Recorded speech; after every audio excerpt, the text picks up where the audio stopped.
Oh, and it is just so exciting seeing those little wisteria grow. How unfortunate that the great and all-knowing prophet of Puxatawny has forecast a long and arduous winter. I would have liked to see those little fellows make it, but now it's going to be an uphill battle all the way.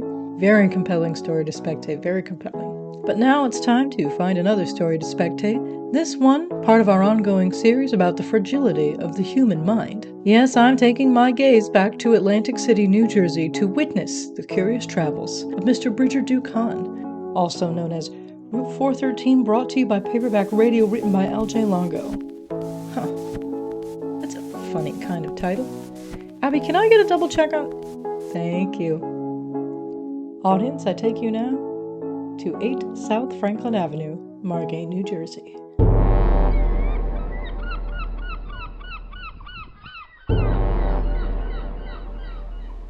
Margate was a nice little beach town, and though the extra piece was delivered entirely on foot, it wouldn't take a professional like Bridger Hahn even 2 hours. He delivered it many times before, since Margate had no regular. The elderly sat on sun porches and watched him, taking pleasure in their suspicion, like sentries or old dogs, eagerly waiting for him to step on a flower or drop an advert. Some of them sneered at a stranger, but most recognized the uniform and nodded. Some even smiled. It was enough to make Bridger a little happy. Soon the old people on his new route would know him by name. The tips at Christmas would be addressed to him, and he would have earned them by delivering to the same house each day. Maybe seeing him every day would make those old people smile. Or at least not make them scowl. His mother certainly scowled as she waited for the mail, an old vulture amid the trash and shadows. She ought to be in one of these sunny houses, close to the bay, basking in the salty air. As a regular, he could take a vacation. Mom always wanted to go back to Vietnam. Now he could take her. She'd like this idea. They'd walk under the blazing yellow of the flame trees, and the lush green teak trees, and the milky white flowers of the devil trees. His faint memories of the distant place he'd been born would return as his mother talked about her own childhood and what it was like before the war. She might even be happy for a minute or two. On his 10-minute break, Bridger parked the LLV in the Margate post office employee-only lot. Because Margate's annex is entirely staffed by clerks, the loading dock was always empty, and it made it a fine place to dangle his feet outside the truck and stretch his ankles and arches. It was a habit he'd gotten back into in the days when he could still feel pain in his feet. Here he made the mistake of calling his mother. What? Bridger realized his mistake as soon as she answered the phone, remembering that his mother was never happy. Happiness was an illusion, and nothing he did was right or could ever matter. Still, he went on with as much cheer as he could fake. Hey, Mom. Good news. Did you hit another mailbox and lose your job? What? The accusation shocked him. Mom, I never hit a mailbox. That was Teddy Barnstone. Listen, Was it a dog? Mom, I said good news.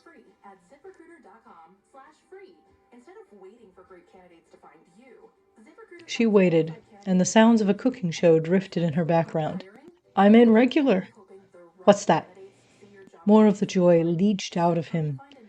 I'm a full-time career employee now. What were you before? You worked 6 days a week. Yeah, well, that's just, I have the same route every day, and I'll accrue more sick time and vacation pay, and none of these concepts meant anything to his mother. She had managed to raise 3 children through sheer force of will and part-time side hustles, things like reading fortunes and knitting baby blankets. It's a good thing, Mom. Don't lose your job now by talking on the phone when you should be delivering mail. Her ambivalence made him forget why he'd been so excited in the first place. He sighed and ate some of the grapes off the vine. All right, Mom. Well, I love you. She hung up. Bridger sat in the LLV, drained and exhausted by the conversation. The engine was still ticking over as it cooled. He ate half the grapes, some of the meatballs, which would have been better hot, and one of the hard-boiled eggs, then proceeded to spiral into a cloud of beautifully violent, depressing thoughts. Wow, that's pretty. Abby, are you seeing it? Hey, congratulations. What is that? Sir? Right, of course.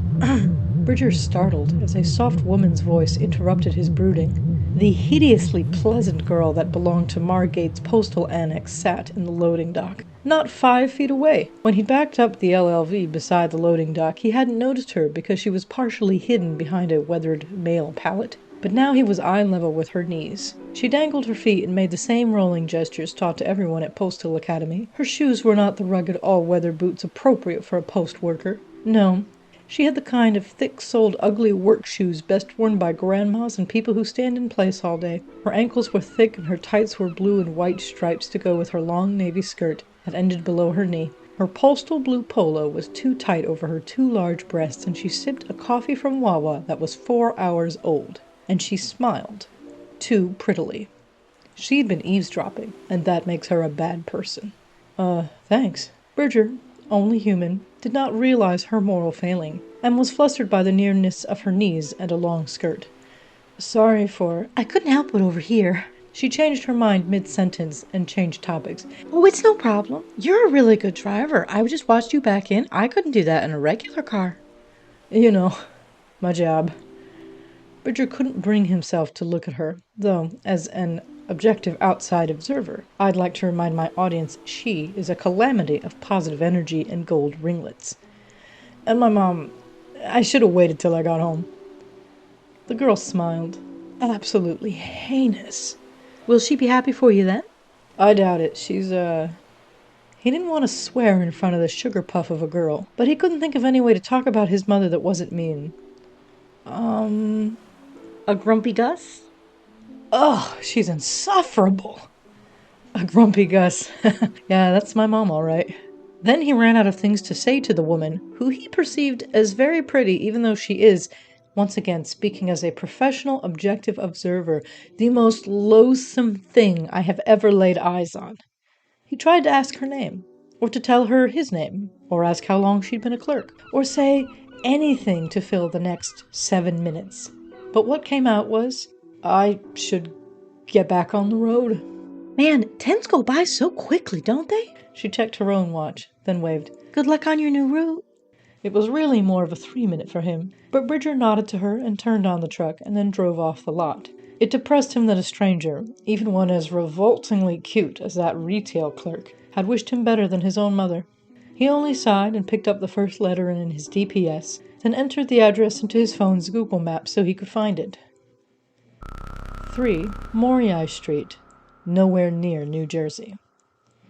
When Bridger entered the mist and drove over a low, narrow bridge, he scripted encounters that would never happen. He imagined saying things like, "Store that coffee up your ass for all I care, Mom," or, "I like your tights. Give me your phone number and I'll help you take them off sometime." Even if he hadn't been mentally revising his perfectly wonderful personality, he wouldn't have noticed anything special about the misty bridge, just over a bay leading to another part of Atlantic City, one he'd never been to before. Maybe it led to Brigantine. That was Costa's route. Bridger hadn't been there often. He didn't belong in a place as nice as Brigantine. His thoughts, not mine. Even Bridger was aware these were not good thoughts, so at a stoplight he did what he ought to have done on his 10-minute break, and he texted Chuck. "You workin'? I got good news." Chuck immediately answered by returning the call, cheerful and overly formal. "Hello there! Chuck Frockking speaking. Is this Bridger Hahn?" "Dude, you know it's me. Why you gotta..." Chuck launched into a monologue, punctuated by scratches and static as he never stopped moving. "Hang work and all it stands for. Come over and play games." For my readers, it needs to be said that Chuck Frogking was not English. He didn't even pretend to speak with an accent. He was just a bit odd. "Terry and I have a jolly game of Risk going." Bridger chuckled. "I have good news about work. We can't hang it yet." "Hold on, I'll get the woman." An awkward scratching as he handled the phone. "Terry! Terry, my dove! Bridger is speaking and you must come. Come in here." Then the phone stopped scratching and the static ceased as she took over. "Good morning, Bridger. What's the news?" "I made regular." "Huzzah!" Chuck cheered. "No one deserves it more. You're the best mailman in the cosmos. Terry Pigeon, ask him, what does a regular mean?" "It's nothing special. I get the same route each day." Bridger smiled and reached for his lunchbox and pulled out the second hard-boiled egg. "And we prefer mail carrier?" "Oh, I knew that. Sorry." "Of course it's special," Terry scoffed quietly. "You called us on one of your breaks. It must mean a lot to you. Congratulations." Bridger couldn't argue with Terry and listen to them talk to each other. Chuck said, yes, congratulations. Come over after work and we'll celebrate. I can make a cake." "You mean I can make a cake?" "I can serve a cake." "I didn't say I would make a cake." "Pigeon, why wouldn't you make a cake to celebrate Bridger? You're a terrible friend, my love. I can't believe you would deny our good friend cake. He didn't even say he would come." Bridger, being a sweet but unremarkable human, was only instinctively aware that the landscape had changed. The hairs on the back of his neck bristled, his heart beat just a little faster, his eyes darted more, but not in any way he perceived, merely the ancient instinct of a monkey whose ancestors had managed to avoid getting eaten by giant lizard birds long enough to master the world. "Anyways, will you come by, Bridger?" Chuck asked. Bridger bit into his last eggs. "Don't plan on me tonight, buddy, but on our usual day. You should get donuts and don't make Terry cook." "Pshaw! Terry loves to cook." "I do not. I like this donut idea, though." "But for company! Homemade! We must make it special!" "Then you make it, Chuck," Bridger said. Chuck was revving up for a long, cheerful tirade, but Terry interrupted. "Let us know if you change your mind, Bridge." "Copy that. I've got to pay attention to the road. I've never been here before." As the mist thinned and his friends said goodbye, Bridger wasn't exactly worried that he was on an unfamiliar road. After 2 years with the post office, he just assumed he'd driven every lane, avenue, and boulevard in Atlantic County. But the GPS knew the way. The reason the long road was so devoid of other cars was because it was not summertime and everyone was at work. The mist was just mist. The first stop was up ahead, just off a sandy highway, a little strip of road called Morier Street. With addresses like 3A, 3B, and 3C, Bridger had expected an apartment, or at least a duplex. Instead, it was 3 houses. The mailboxes were an elegant gray, with the number written in stately silver, and except for the letter following the 3, totally identical. He fingered the letters and flats and drove close for a curbside delivery. As he dropped the mail into the first box of his new route, 3A, he noticed the little old lady sitting on the porch, hair gray as her dress. He nodded and waved, and she waved back pleasantly with a bundle of, it looked like raw wool, in her hands. At the second mailbox, 3B, Bridger realized that the 3 houses were also identical. All slate gray ranchers laid out exactly the same down to the slope of the porch and the weathered gray rocking chair. He gave the same smile and nod to the old lady sitting on that porch, and she answered with exactly the same smile and wave as her neighbor. She had thread wrapped around her arm. By the time Bridger realized the 3 old women were also identical, he was already halfway through dropping the mail for 3C and giving the same nod and smile. She had a pair of scissors. What the hell was that? He glanced out the open window over his shoulder. 3 identical houses with identical mailboxes and identical women? But the road was strange to him, the mist was thick, and he needed to watch where the truck was going. But that was weird, right? Neither the LLV nor the foggy air answered. Must have been triplets, Bridger rationalized as he entered the next address in his phone. His first collection box sat right smack in the middle of an unnamed crossroad, and there was a teenage boy sitting on top of the box, playing a guitar. The kid wore a dusty pinstripe suit and an old-fashioned hat and shoes, the kind Bridger associated with movies about the Great Depression. The guitar looked timeless. Bridger's instincts were still keyed up. The 3 weird sisters had been just up the road, but it was close to Halloween, so it wasn't unlikely that this was just a kid skipping school and pretending to be cooler than he was. Bridger eased the coughing LLV to a stop in front of the collection box and opened the door. The music from that guitar! The kid was genuinely skilled. His dark fingers raced over the strings as if he'd done nothing but pluck them his whole life and wanting nothing more for all eternity. "Good morning," Bridger put on his best smile, which was fairly neutral. The kid never stopped strumming and spoke with a southern drawl. "Morning yourself. Mind if I, collect the mail from your stool, sir?" Bridger took out the arrow key and opened the back cargo door to fetch an empty plastic tub. "No, sir." The kid hopped off the collection box, guitar still singing under his fingers as he sauntered around Bridger to look him over. "You a real mailman?" "Well, I'm not a fake one." Bridger smiled more genuinely, amused by the young man on his cocked hat. "We prefer mail carrier these days." "Oh, my bad. Been a while since we got a real mail carrier coming in our parts." The guitar squeaked in time, seeming happy at the idea. "I guess the new contract with Amazon shook things up," Bridger admitted with pride. "I'll be your regular from now on." "Well, how do you like that? I'm Bob Johnson. You got any mail in your bag for me?" Then with a flash of his bright teeth, the boy played "Please, Mr. Postman" in his old-fashioned bluesy style.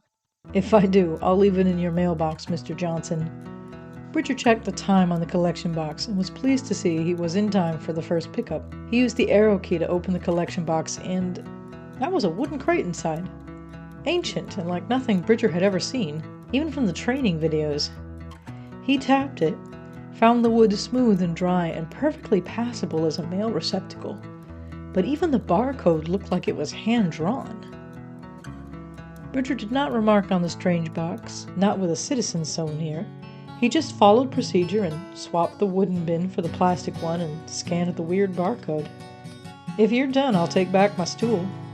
The boy hopped back onto the collection box and sang with his mournful picking, "Gotta keep moving, hellhounds on my tail." Bridger climbed into the LLV again and entered the next address into his phone, partly listening to the tune. The LLV growled and clunked as Bridger turned it on and shifted in gear. "Hey, mister," the guitar player called. Bridger leaned out the window. "You know what they say about going through hell?" The boy shifted his song to a more modern twang and rolled on as if he'd never stopped. "When you're going through hell, keep on going. Don't slow down. If you're scared, don't show it." Bridger gave a little wave, patently ignoring every warning that came his way. The intersection of Howling Lane and Highway 666. Highway 666 became unseasonably warm as the day went on. So warm that Bridger took off his new coat and draped it over his lunchbox. A low fog covered the road as hot ground met cool air, spreading like a white oil slick prepared to blot out the world. That bluesy song kept repeating in Bridger's mind as if the kid were singing it from the radio. "Gotta keep moving, hellhound on my tail." The fog made him think of his mother and how she used to tease her children by saying the kids are not all right. She'd always cackle after she said it, some kind of joke only she understood, but it always cheered her up. Bridger, who was not just broody and gorgeous but also quite intelligent, started to have suspicions. But they were still the sort of suspicions that an intelligent, broody, gorgeous young man snorted away. Nerves, Halloween stress, first day on the route jitters. Maybe he was just hungry. Since the map on his phone showed no signs of turning, Bridger reached into his lunchbox and pulled out another hard-boiled egg and finished off his half-empty lukewarm water. Then 5 minutes later he muttered, "Long fucking road." As if it had waited its entire existence for that cue, the LLV shuddered and died. After a solid 2 minutes of swearing in both English and Vietnamese did not miraculously restart the LLV, Bridger called the Atlantic City Annex. "Bridger Hahn." He was shocked to hear the postmaster's voice. "Miss Formica, hello. Deliver your first parking loop." Her voice was bland and toneless, and he remembered the strange tilt of her head, the too wide smile. Still, he was too stubborn to admit his fears to himself. "Boss, you don't understand. The LLV broke down. Well, I think it's still on Highway 666, but I might have got..." Bridger looked at the mist, turned around. "Deliver your first parking loop, and you shall have your reward." Bridger glanced at the collection of mail in the tray bound by a rubber band. "Miss Formica?" Yes, definitely. That is my name." Listen, Margot Formica was never this calm. She couldn't even keep her temper telling Teddy Barnstone to tie his shoes. "You understand that the LLV will not start? It won't go any further?" "Yes." "So you'll send someone to tow it and bring me a new LLV, or..." He trailed off, and the postmaster did not take the prompt. There was only silence on the other end of the phone, then a crackling noise, then a loud droning hum. When he pulled the phone away from his ear, Bridger noticed the sign. The flashing hazard lights from the LLV turned the fog a hazy orange, and the sign was a stark green contrast. "Can you deliver the first parking loop?" Bridger had broken down in the most convenient place possible, the intersection of Howling Street and Highway 666. Not just an intersection, but he'd steered into a little patch of dirt on the side of the road, a perfect parking spot for a mail truck. The neat rows of houses started at the foot of the hill. "Yeah, I guess I can." When you have finished, you will be able to continue your work." The droning voice hung up. Bridger wasn't convinced, but he loaded his satchel anyway, taking care to position the dog spray. Then he jogged down the hill. He didn't notice the tidy sign over a black archway that read, only somewhat ironically, "Abandon hope, all ye who enter here." Howling Street was pretty nice. Sweet suburban neighborhood. Except for the long drive and those weird triplets, this route was going to be pretty sweet. White picket fences and neatly mowed lawns all around. Almost every lawn was decorated by a huge black rock, washed in fog. He figured it was some HOA Halloween decoration, but when he walked near one, the heat and the stench made him swoon. Bridger veered back to the sidewalk and caught his breath. Even in the summer he didn't sweat this much. Why was it so hot in November? He shook his head and refused to think about it. Just do the route. He could watch the weather report later and see if a freakish heat wave would continue tomorrow. The very last house had a package and a dog warning card. He pocketed the warning card and scanned the package, intending to leave this little gift, it was addressed to my beloved ones, in the mailbox on the safe side of the fence. But the scanner screamed. It needed a signature. Bridger sighed and glared at the neatly manicured lawn. No sign of any animal. He whistled to lure out the dog. From inside the house, something huge and black threw itself against the window, followed immediately by a man hollering, "Molly, no! Get down!" Satisfied Molly was contained, Bridger opened the gate and put on his brightest smile, which really wasn't all that bright, and approached the house. He knocked on the door. "Package for you. Needs a signature, please." Instinctively, Bridger followed dog procedure, stepping a little back from the door, putting his hand on the dog repellent in case Molly wanted to play. She wouldn't be the first dog he'd pepper sprayed, and she would not be the last. A little kid came to the door, wearing a Halloween costume. Well, sort of. Those were normal jeans and a normal t-shirt. He wore a ball cap supporting the Phillies, of course. Just the mask. It had 12 round eyes, wide and almost innocent, set in such realistic skin, so weirdly lifelike. "Hello, sir," Bridger cheerfully greeted the kid. He always liked talking to the kids on the route. Not in a weird way, just he was good with kids. "That's a wonderful—" The kid grinned when he was called sir, the way kids always grin when they are given the slightest touch of respect. His 12 eyes crinkled with joy. Not a mask, Bridger realized. Oh shit. This is around the time Bridger Hahn admitted to himself he was in trouble. His animal instincts finally pushed to the front of his mind, leaving behind an emptiness in his nervous system that I believe humans call a pit in the stomach. All the denial fell away at once. Something was very wrong with his new route. The thing in charge of his fate was either very new at its job or very stupid. He should not be alive and in this place. A lesser man would have panicked. Or maybe just a less polite man. "A wonderful cap you got there." The child, it had to be a child, 12 eyes, and those tiny sharp teeth, grinned even wider. He crowed, "Yeah, go Phils! Is that a package for me from my mom?" Bridger looked at the package. My beloved ones. Of course, there was a parent attached to those monstrous eyes, and he needed to talk to it. He needed to get its signature. Maybe, champ, but I need an adult's signature." He needed to run away. In front of him, right there, coming eye level to his chest, was a child-sized monster. He didn't want to meet an adult-sized monster. The dog inside howled again, and Bridger's blood vessels contracted, or, as it is called in the human community, ran cold. He thought of that strange man sitting on the collection box singing about a hellhound and heard his mother's cackle in his mind. The kids aren't all right. The 12 eyes narrowed with the sharp, inexplicable rage of a spoiled child. "I want a package! Do you have a— Gimme!" the child screamed. Very briefly, the pain reminded Bridger of a dark, awful time in a hot human place where he'd been the child screaming as something huge and unfightable stuffed him into a sack. Then pain shoved everything else aside as the scream tore apart every human nerve in his human body, blacked out his vision, and crushed his eardrums. "Hey, hey!" The scream stopped, and a deep voice calmed the quake of pain. "You show some respect, Lau. This is a mailman. You treat him nicely or you won't get any mail." Bridger blinked, and his body returned to his control. The pain splintering his eyes and ears dulled. He'd never been stuffed into a sack and screamed. Why would he remember something that had never happened? Had it happened? "Sorry about my little Lau, Mr. Mailman." That voice undeniably belonged to a father. "Kids today, am I right?" "No problem. We prefer—" Bridger focused on the customer and looked up. Mail carrier.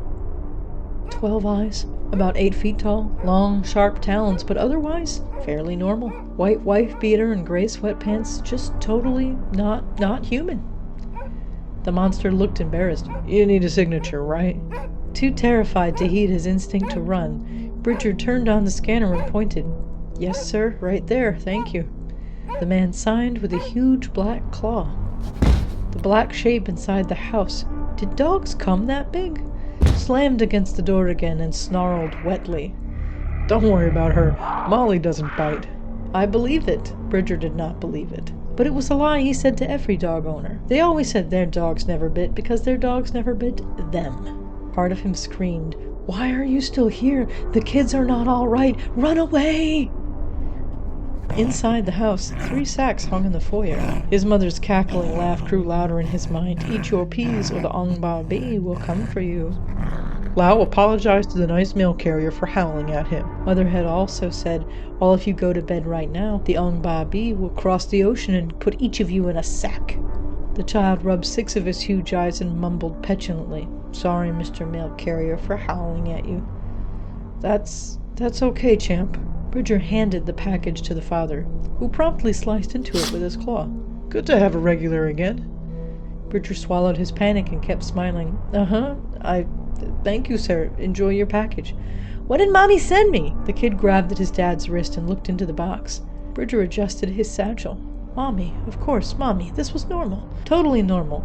Not at all pants-shittingly. The father pulled a lung out of the box. It was slightly flattened from travel, but inflated and twitched on his claw, still living and breathing. "Oh, she's done a treat from her vacation." The kid reached for it greedily, hungrily. "After dinner, the father opened the door to go back inside. If you eat all your vegetables." And that is when Molly got loose.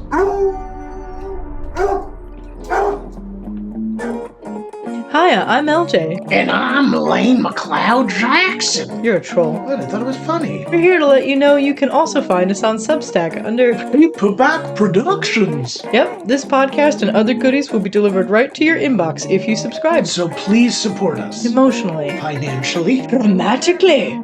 See, I can be funny too. Try to be professional, okay, babe? Thank you all for your support. The father pulled a... Oh man, I forgot this part. The father pulled a lung out of the box.